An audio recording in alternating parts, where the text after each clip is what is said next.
जो सच में हाईटेक है वहां आपको कोई टेक्नोलॉजी देता नहीं है, और कभी कभी आप लेने की कोशिश करें तो आपको लंगड़ी मार के गिरा देते हैं। जैसे मैं एक सॉलिड एग्जांपल दूं, राजीव गांधी जब प्राइम मिनिस्टर थे तो एक दिन रोते रोते अमेरिका पहुंच गए। ये हमारे देश में भिखारी की बड़ी बुरी आदत है।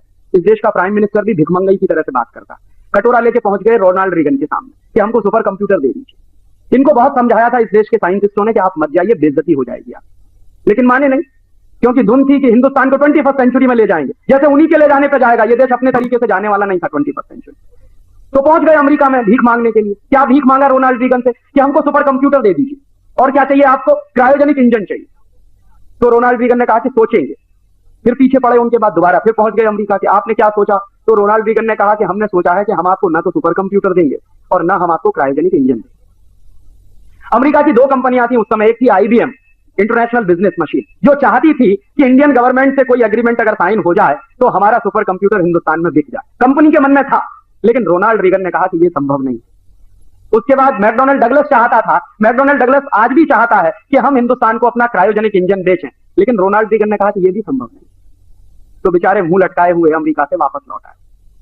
जो बेइज्जती हुई वॉशिंगटन में वो अलग हुई। यहां से बड़े तामझाम के साथ गए थे सुपर कंप्यूटर मांगने, क्रायोजेनिक इंजन मांगने, वहां से खाली हाथ लौट आए, और यहां आके एक दिन लिटरली सीएसआईआर के साइंटिस्टों की मीटिंग में रो पड़े कि मैं गया सुपर कंप्यूटर मांगने, क्रायोजेनिक इंजन मांगने, लेकिन मुझे नहीं मिला। तो हमारे यहाँ उस समय डॉक्टर एस के जोशी डायरेक्टर हुआ करते थे। मैं भी उस समय सीएसआईआर के एक रिसर्च प्रोजेक्ट में काम करता था। तो उन्होंने कहा कि हमने तो आपको पहले ही मना किया था कि अमेरिका कभी भी आपको कोई हाईटेक आइटम देने वाला नहीं है, आप क्यों गए थे अपनी बेइज्जती कराने। तो उन्होंने कहा आप कोई तो रास्ता निकालो। तो कुछ साइंटिस्टों ने उनको सुझाव दिया कि आप ऐसा करिए, रूस के साथ एग्रीमेंट कर लीजिए। रूस में एक एजेंसी है जिसका नाम है ग्लोब कॉस्मोस, उसके पास क्रायोजेनिक इंजन है, तो आपको क्रायोजेनिक इंजन शायद मिल जाएगा। तो रूस के साथ एग्रीमेंट साइन किया राजीव गांधी ने, और जैसे ही रूस के साथ एग्रीमेंट साइन हुआ और क्रायोजेनिक इंजन की डिलीवरी का टाइम आया तो अमेरिका ने फिर लंगड़ी मारी और रूस को ब्लैक लिस्टेड कर दिया। रूस बेचारा घबरा गया। तो रूस के प्रेसिडेंट साहब ने मना कर दिया कि अब हम भी आपको क्रायोजेनिक इंजन नहीं बेचेंगे। रूस ने मना कर दिया क्रायोजेनिक इंजन बेचने के लिए, अमेरिका ने पहले ही मना कर दिया क्रायोजेनिक इंजन बेचने के लिए। सुपर कंप्यूटर की बात तो ऐसे ही दफन हो गई। तो फिर क्या करना चाहिए। तो एक दिन हमारे कुछ साइंटिस्टों ने कहा कि आप ये जो कटोरा लेके भीख मांगते हैं, क्यों नहीं इंडियन साइंटिस्टों को कहते कि वो सुपर कंप्यूटर बनाए, क्यों नहीं इन साइंटिस्टों को कहते कि वो इस देश में क्रायोजेनिक इंजन बनाए। तो उनको भरोसा ही नहीं था कि इंडियन साइंटिस्ट ये बना सकते। तो सीएसआईआर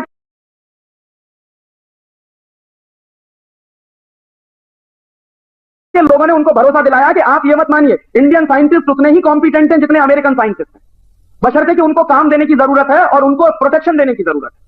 तो डरते डरते उन्होंने सीएसआईआर को कहा कि ठीक है, अच्छा आप बना लीजिए भाई अगर आपको लगता है तो सीएसआईआर का पूना में एक सिस्टर कंसर्न है सीडेक, उनको दे दिया गया कि आप सुपर कंप्यूटर बनाइए। 3 साल में सीडेक के वैज्ञानिकों ने रात दिन मेहनत करके हिंदुस्तान में सुपर कंप्यूटर बना दिया, और हिंदुस्तान में सबसे पहला सुपर कंप्यूटर बना परम, जो आज भी गर्व के साथ इस देश में चल रहा है। ये टेलीविजन पर ये आंखों देखा मौसम का हाल जो देखते हैं वो 100% इंडिजिनस सुपर कंप्यूटर का कमाल है परम का, जो इस देश में बना। और आज सिर्फ परम नहीं है, अभी मैं उस दिन पूना जाके आया 14 तारीख को, फोन पे मैंने बात की है, तो परम से आगे के 3 नए सुपर कंप्यूटर उन्होंने तैयार करके रखे हुए हैं और अगले साल वो काम करने शुरू करने जा रहे हैं। मैंने उनसे पूछा इनकी क्षमता कितनी है, तो उन्होंने कहा कि अमेरिका की किसी भी कंपनी के सुपर कंप्यूटर के मुकाबले हमारा कम नहीं है। 64,000 मेगाबिट्स के सुपर कंप्यूटर जो अमेरिकन कंपनियां इस समय बना रही हैं वो सीडेक के लोगों ने बना दिया 3 साल में। और दूसरी जानकारी मैं आपको दूं कि उसी सीएसआईआर का एक सिस्टर कंसर्न है जिसका नाम है DRDO, defence research development organisation. वहां के वैज्ञानिकों ने रात दिन मेहनत करके क्रायोजेनिक इंजन तैयार कर लिया है। हो सकता है दिसंबर के अंत तक आपको यह सूचना मिल जाए कि क्रायोजेनिक इंजन भी इस देश में बन गया। तो टेक्नोलॉजी कभी वहां से नहीं आती, टेक्नोलॉजी हर देश को अपनी बनानी पड़ती, और यह दुनिया का सबसे खरा सच है। आज के जमाने में टेक्नोलॉजी सबसे बड़ा हथियार है, इसलिए कोई देश किसी दूसरे देश को अपनी लेटेस्ट टेक्नोलॉजी कभी नहीं देता। वो ऐसी टेक्नोलॉजी आपको दे देंगे जो उनके लिए बेकार हो चुकी है। तो हिंदुस्तान में कभी भी अमेरिका और यूरोप की कंपनियों ने कोई हाईटेक आइटम नहीं दिया है।